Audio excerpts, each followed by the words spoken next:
Dun, dun, dun, dun, dun, dun. Another edition of Philly Exchange coming your way, and it is Brace Jon Jansen with you here on a Tuesday, February the 20th, 2024. We got a lot to discuss from a jam-packed weekend of all the nonsense one can handle in all professional sports and more, of course, with Philadelphia. We got the Phillies about to get going here. We are 1 month away from regular season Major League Baseball. Jon Jansen, you ready to go here on Philly Exchange? I am ready to go, and happy Philadelphia Union season, Sean Brace. We are back. Yes, we'll get into that a little bit later. All right, question number one.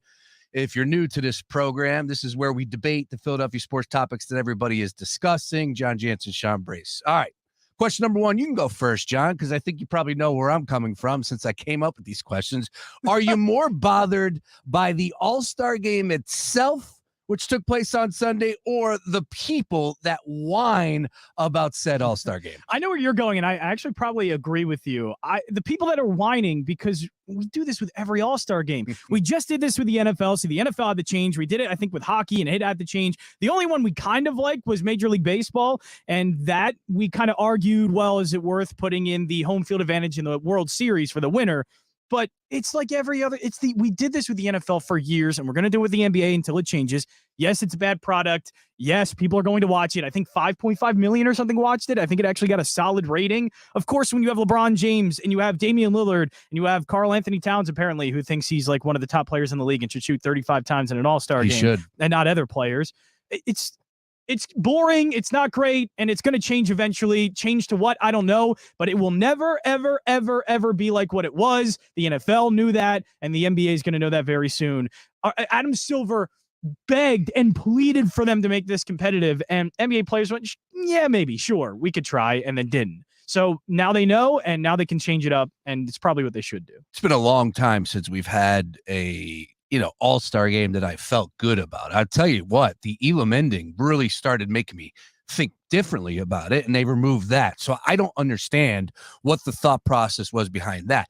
Commissioner Silver all bent out of shape in the post game. I really don't give a damn. 211 to 186, who cares? I hope they score 100 more each way. Why not? It's an All-Star game. Let's get to 250 next time. It's an All-Star game. John, you nailed it.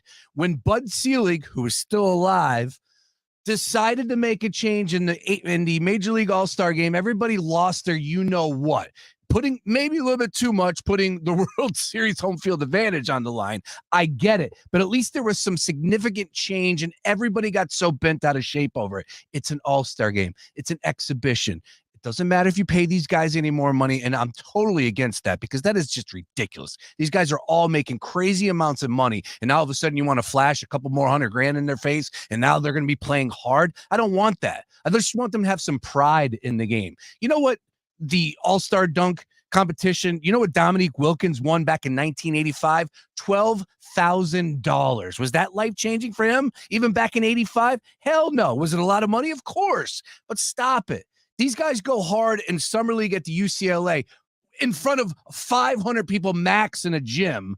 Instead, you get the Indianapolis. Where were they playing? At the Colts? They were playing at that stadium, and that's the effort you get. Who cares, though? That's my issue. I'm pointing the finger at everybody else crying because bottom line is you're not upset by what took place on Sunday. You just want something to be and see about because there's nothing else going on. I could see right through it. There's nothing wrong with what took place in the All-Star game. It's an exhibition. These guys are pulling up from half court, throwing down dunks. It's a joking.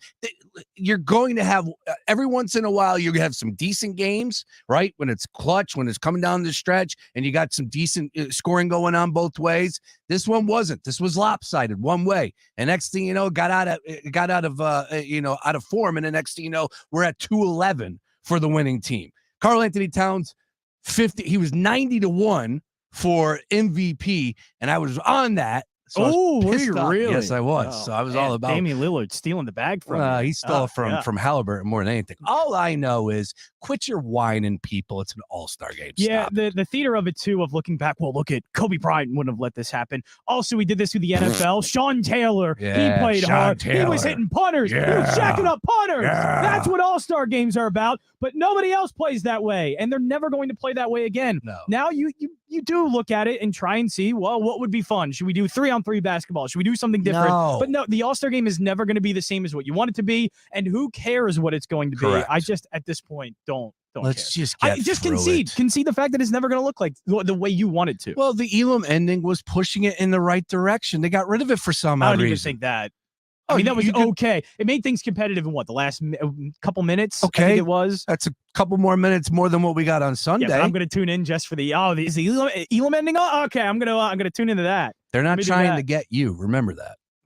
They're trying to get everybody else. Let's just say they're never going to get me. The only All-Star game ever worth watching is Major League Baseball because it can somewhat look similar to the actual game. Guys are still throwing 90 miles an hour. It's still an All-Star game. Oh, I know that. They're all exhibitions. That completely fine. But what you want to tune in is to a sport that looks exactly what you would see in an NBA game in a regular season or even in a preseason game, and you're not getting that. With Major League Baseball, it's the only one where pitchers are still throwing 95. They're throwing gas. Hitters are still hitting home runs. They're still stealing bases. It's the only one that looks normal. It's not the best game in the world. It's an exhibition. All of these games are. But I think with every other sport, you just concede it's never going to look the way you wanted. This is what it is. Either you enjoy it for seeing LeBron James alley-ooping to whatever player you get to see that you don't see at all or often, and that's it. Have fun with Damian Lillard shooting half-court shots because any other time, any other way you put this, it's never going to look like the game you want it to look like. To answer the question, I'm more bothered by the people whining on my timeline constantly over All-Star game. Oh, I hate the theater of constantly. Kobe Bryant wouldn't let you people. I'm looking squarely at all you people on the timeline. All right, question number 2. Let's keep it moving here. Philly Exchange. The Bears, what are they going to do come draft day? Well, I think they're taking Caleb Williams. I'm pretty sure that all Bears fans are locked into the fact that they're going to go with the rookie quarterback and move on from Justin Fields. So question number 2, come right to you again, Jon Jansen. Bears are drafting Caleb Williams, number 1 overall in Detroit Rock City at the end of April. Where does Justin Fields end up and how soon?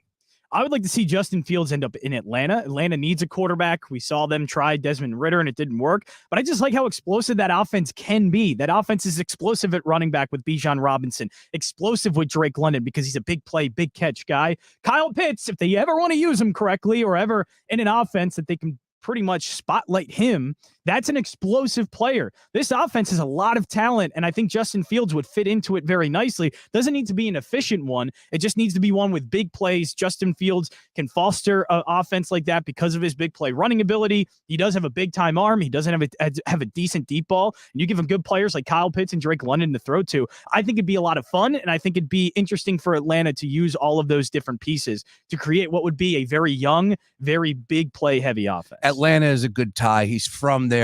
I can't argue that, and I think it'd be a great spot for Justin Fields. I'm pulling for the kid. I see some of Jalen Hurts in Justin Fields. I do. You look at the numbers and what he was able to do in his first 3 seasons. You're talking about one of the all-time greats running the football at that position. Second all-time in the history of the NFL rushing yards for a quarterback. Can he throw the football? You're damn right he could. Does he need work? Absolutely. But that's a guy that I believe I can win with. And I get why Chicago is moving on. It all has to do with the almighty contract, and they're right with doing so. You flip the script, you start everything new, you get a brand new clock, general manager, everybody. But if I'm a team out there like the New England Patriots, new head coach, that's how you kick the door in. I'm telling you, I like the way that the Patriots are going to be set up right now with the new addition, as I said, new coaching staff, all of that, new life. In that division, I get it, Buffalo is really good, but other than that, you can get in and compete right from day one. Fields, to me, seems like he'd be a perfect fit for the Patriots. Now, the question you have is they have a lot of other holes. So that's why I think it's more beneficial for the Patriots to go for a quarterback that has been established, been in the league for a couple of years, rather than drafting either a Mayo or anybody else that they possibly could coming up here in the upcoming NFL draft. I think it's important for them to get somebody that's established, knows how to play in the league, because you're not going to be able to develop a rookie quarterback with all the holes that the New England Patriots have. Also be on the lookout, Pittsburgh Steelers. I know that name is being tossed out there a ton. I think Justin Fields could be successful. Why do people want Justin Fields going to the 2 most boring franchises in the NFL? They're boring as hell. Their offenses are boring. Their coaches are boring. Everything's boring about them. Brand new coach in New England. You have no idea what you're getting. But Gerard Mayo's from the Bill Belichick coaching tree. He's going to do the same thing. Now, again, it could be better because he's a newer coach and he could connect with the players a little bit more. I don't know what the offense is going to look like, but let's be honest, it's boring. Atlanta's not boring. Atlanta's got Raheem Morris, which I think Raheem Morris is going to do some really fun and interesting things in Atlanta. Atlanta, especially defensively. You also have, again, these young playmakers and this chance to have this huge, big-time playmaking offense. Give me fun. Give me high-flying. Give me boomer bust. Give me that Atlanta. I think Atlanta would be so much fun. Don't give me the boring Patriots. Don't give me the boring Pittsburgh Steelers. Put Justin Fields somewhere where he can be you just let him loose. Let him have fun. Let him be a big playmaker instead of trying to be an efficient quarterback. He's never going to be that. And I feel like Atlanta would give him that kind of environment. It'd be fun. No matter what, he's got to make the throws. I don't care where he ends up. Yes. Okay. And two, here's the deal. Not the New York Giants, not the Commanders. Anybody else. All right. I'll sign up for that. Not anybody in the division. Washington, here. No, don't give him the Cliff Kingsbury. Oh, no, that's a death sentence. Don't want it anywhere to do. Don't want him anywhere near. Justin Fields isn't even an air raid type quarterback. Well, no, don't do that. There you go. All right. Question number 3. Back over to the Diamond. Mike Trout spoke to the media over the weekend, and he said he wants to stay in L.A. Now, we know about the history and everything that comes along with Mike Trout, one of the greatest baseball players to ever suit up. But a lot of people haven't really watched too many of his games because he plays in L.A. Should we look at Mike Trout differently, Jon Jansen? No, this is always a catch-22 because if he goes somewhere else, well, he just went to, let's say, if he forces his way out and goes, I want to go to the Dodgers. It's the number 1 team in baseball, or I want to go to Atlanta. It's the number 1 team in baseball. I'm going to go to those squads. I want to win a championship. Then all of a sudden he's Kevin Durant. So what do we want? There's no in between? There's no in between. Are you kidding me? There's no in between with anyone here. I love loyalty. I like somebody that wants to win somewhere, got drafted somewhere, wants to win. That's fine. It's not boring, fine for you, but I can't fault a player for doing that. That's something that we usually consider a good trait to have about a player. Loyalty, wanting to stay in an organization, wanting to change an organization around. And he did leave it open. If they want to trade me, almost, it sounded like to me, hey, if they want to trade me, they want to go in a direction that doesn't involve me. I am fine with going in that direction. Okay. We'll figure it out when we get there. But I like the loyalty. I like somebody that isn't just ring chasing, but wants to stay loyal, wants to do something big with a franchise that he's been with his entire career. How can I fault that? How can I say that's his fault for wanting to do that? That's something to me I should applaud in an athlete. No, I'm not saying fault him. I'm saying look at him differently. And I am. And I'm doing it because of based off of when the pressure situations are there. When I have to rank these players, and that's all we're talking about here. Mike Trout's one of the greatest all time, even if he never gets a ring or not. But when we start to rank these players, and I know that you love this conversation because I look at guys like Derek Jeter. Derek Jeter came through when the pressure was on him the most. He came up with that clutch hit. He was able to help his team with the big plays in the field. Mike Trout's non-existent in that conversation. He doesn't exist because he never played in anything worth a damn. That's on him. That's something he's going to have to live with when we're debating this stuff 25 years from now, and it's going to be out of his control because he never played in a series worth of damn. That's the only way that's the only thing negative on Mike Trout's resume right now for me. And specifically this weekend, it opened my eyes when he addressed the media and said, no, I want to stay here. Yeah, sure, you're saying all the right things, Mike, but I'm going to read between the lines. It's really comfortable out there in L.A., especially when you're not playing for anybody but the Dodgers. Look at what Anthony Rendon had to say. Look at what his comments were over the weekend, talking about how spring training, he's not excited to be there. It's a job, X, Y, and Z. It seems like that's the culture going on with the Angels. Sorry, from way outside, that's what I'm reading into it. Mike Trout enjoying the time underneath the shade, in that umbrella, a little Mai Tai in hand, hitting his, 40 home runs per year, sipping on that drink, making those plays, and not playing for a damn thing come October. That's what you think about Mike Trout. Life's easy for him as this dude's working his ass off. Life isn't easy. Life is constantly trying to get the Los Angeles Angels into the playoffs. You think that's comfortable? You think that's easy? That's not easy. I do like the loyalty. It's not his fault that Derek Jeter got to the Yankees. If Mike Trout got to the Yankees first and was loyal to them, he probably would have championships. Can he not get to the Yankees now, though? He can get to the Yankees now. Scott Boras is agent. But then he forces his way out. This is not who he is. If this is the person he is, wants to stay loyal to an organization, win with that organization, I am completely fine with it. If he concedes that the team doesn't want him anymore and then he can get traded, he will do it. But the Anthony Rendon stuff too, why are we throwing that on the Angels? That's Rendon just admitting, I'm a bad baseball player now. None of this is fun anymore. I'm because collecting they a paycheck. signed him. Because they did. I know that. That doesn't mean that Mike Trout is just enjoying spring training. Is he not the leader? He's the leader of that team, right? He is the leader of that team. That's happening on his watch. watch. So guess what he does? He works his ass off. He plays very good baseball, and he does what he can to get them to a playoffs. It's up to the Angels organization to be able to put talent around him. They have tried at times. They have failed a lot of the times. Yeah, they had a guy by the name of That can't be Ohtani. Mike Trout. Mike Trout can't be the manager. Mike Trout can't be the GM. Mike Trout can't be the owner. All Mike Trout can do is be a really damn good baseball player, and he is. For 14 seasons, he's been with the LA/Anaheim Angels. Time to move on. It's time to move on. And I don't think anybody's saying he's ring chasing, John. Come on. There's no in between. He's been playing his whole career out there in the West Coast where nobody gives a damn. He's going to go out. What if he does? He goes out and he wins with the Dodgers and they go, oh, see, Mike Trout only was good when he went to the Dodgers. I think it's a different ball game with now we're getting into that area because of how much LA is spending. I'm not going to deny that. But 162 hits differently. It's a long, long season. We're begging for him to play anywhere but with the Angels. Anywhere else. And he's like, nah, I'm good. I think there's more to that story than people want to give it. That's all I'm saying. I think he's very comfortable and relaxed. And as I said, all the pressure is on every other team in LA, not named the Angels. Next up, speaking of Major League Baseball, Jon Jansen, back over to you, sir. Phillies. I'll be down there coming up here in a couple weeks. You beautiful. will be. John Clark down there. Everything looks great in his timeline. Biggest Phillies spring training storyline to you is what?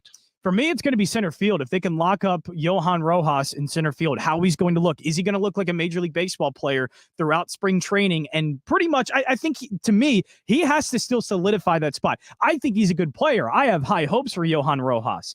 In the 164 plate appearances that he had, a 771 OPS and 164 plate appearances is very good. Now, can he continue that? What is the kind of player he's going to be? He's put on weight, it looks like. It looks like all the things we say about a player, but it does look like he bulked up. It is a guy that's only 22 years old, now 23 coming into this year. This guy's still a very young player. There are things that he's going to have to work on and get his way into. Like, again, building up his body to be Major League Baseball ready. I think there's power there. I think there's speed there. I think there's really good defense and glove there. He's just, the bat's got to stay good. And I think for me, it's just knowing that he can solidify that spot, be the everyday center fielder, and be one of maybe the best defensive center fielders they have had in a very, very long time. I look at the, just as far as the flaws with this team, and you could always say you could use another bat, and they're not done yet. Getting Merrifield, that was a big get, I thought, in both of our opinions when we were talking about it last week when it happened. Still not done. Still a long list of free agents out there. Really good names, too, as well. But good pitching names. Yeah, and that's where I come back to. I can always use a starter. I think the Phillies could always use that fifth starter, get him in there. Of course, somebody gets hurt. You never know. Bump everybody up. But I have to focus on the bullpen, and that was the big issue come playoff time. And I hope with the subtraction of Craig Kimbrell, now that becomes the addition for somebody else to step in. Now, you got Alvarado, I get Kirkling, who looked really good in limited spots last year. And then, of course, the other arms will be in there, Hoffman and so on and so forth. So bullpen for me is the big question mark right now. And I'm not saying questioning because I think it's going to be bad. It's unknown at this point in time. In my biased opinion, sure, I think it's going to be a solid spot for this team, but we know how it plays out throughout the course. As I said earlier, 162. Players get hurt. Certain players go through cold streaks. You need other guys to step up. You can't have enough arms in that bullpen. So the biggest storyline for me right now to answer the question is who's going to separate themselves? Who's going to be that guy that solidifies your keyword today, that 8th inning spot, that 7th inning spot, the setup. Of course, I think Alvarado is going to be the closer, right? But what happens if something goes down? Will Kirkring be that guy? That's what I'm looking for, the answers right here in spring training. Now, is that a cop-out answer in your mind? Your thoughts on that?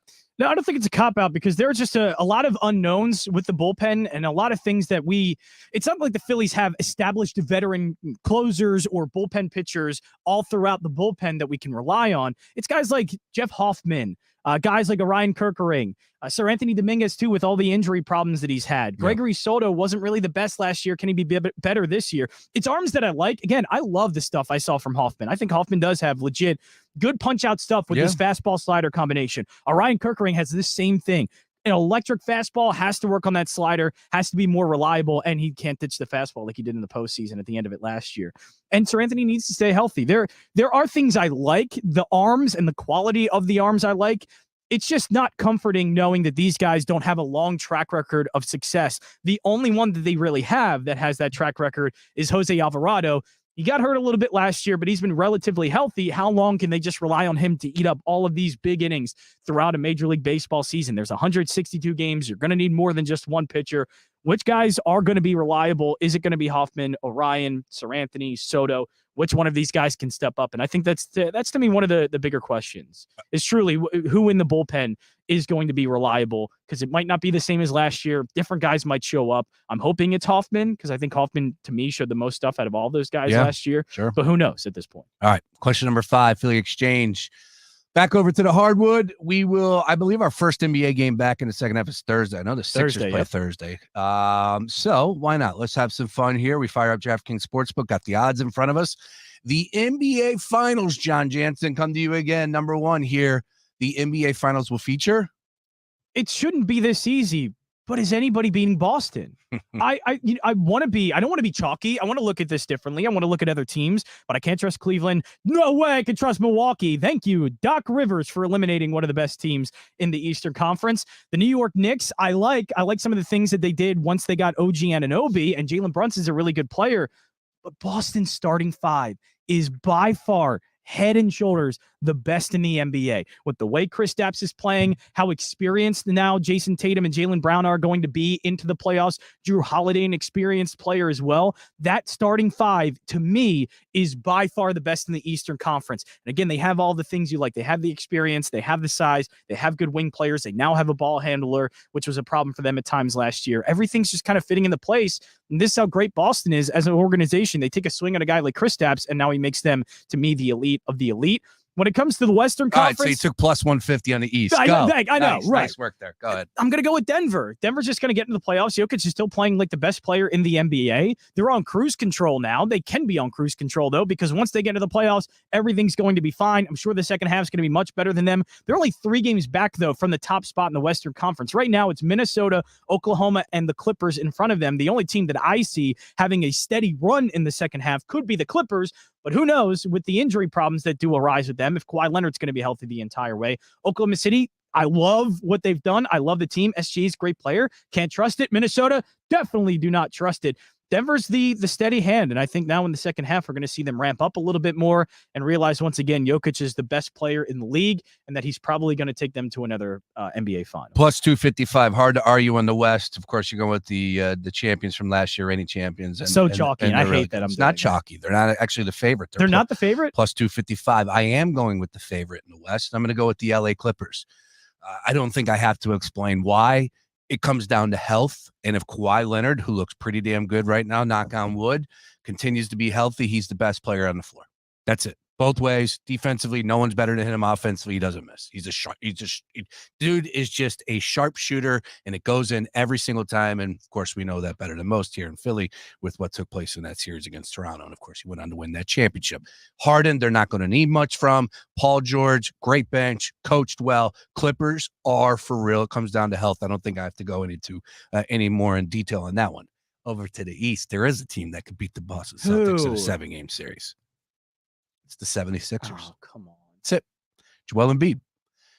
We've been saying this for years now. I joked about it for 5 months last season. Just bring Joel back for the 1st of April, sit him down immediately following the All-Star game.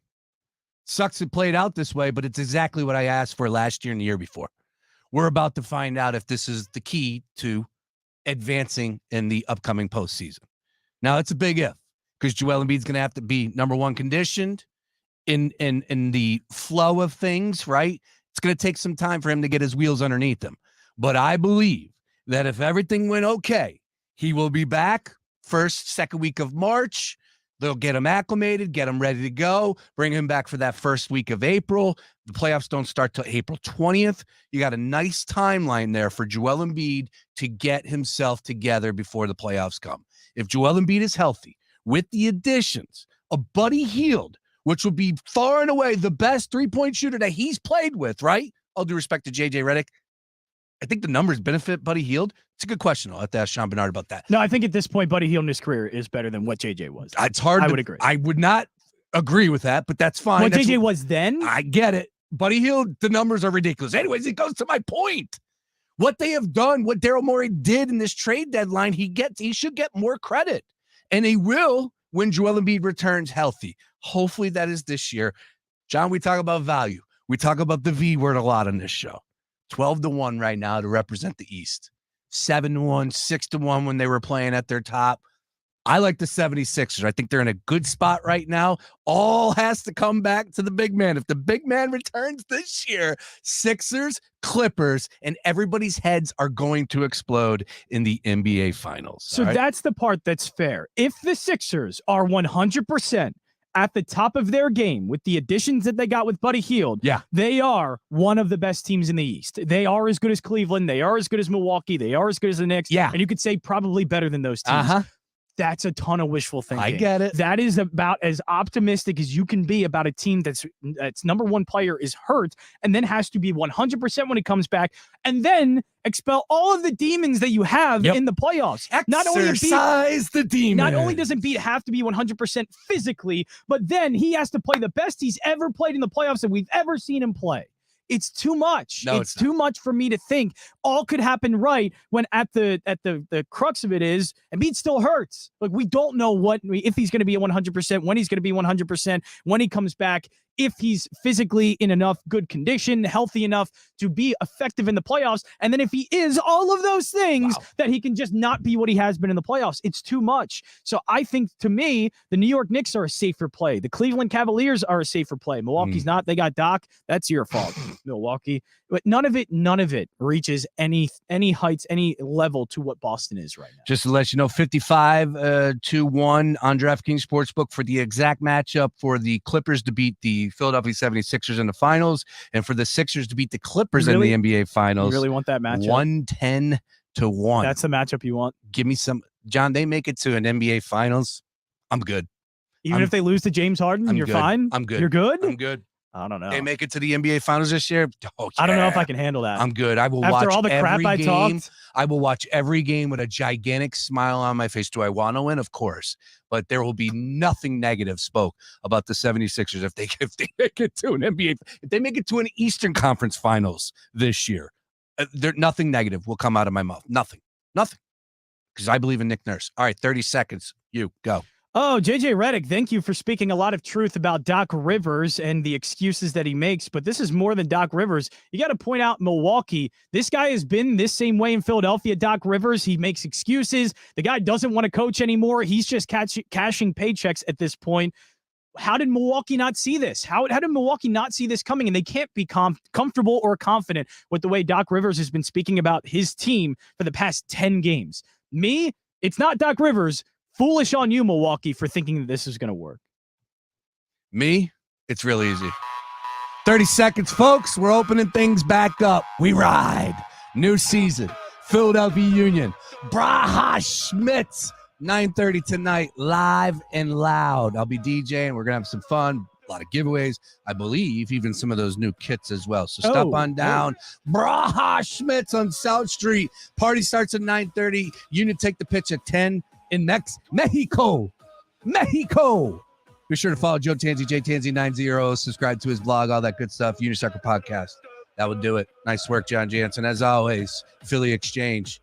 If you missed it, at foxphlgambler.com. If you like what you're hearing, make sure you check out the Daily Ticket Monday through Friday, 3 to 6 p.m. For Jon Jansen, I'm Sean Brace. Come on, Mike Trout. Leave L.A., buddy. We'll talk to you.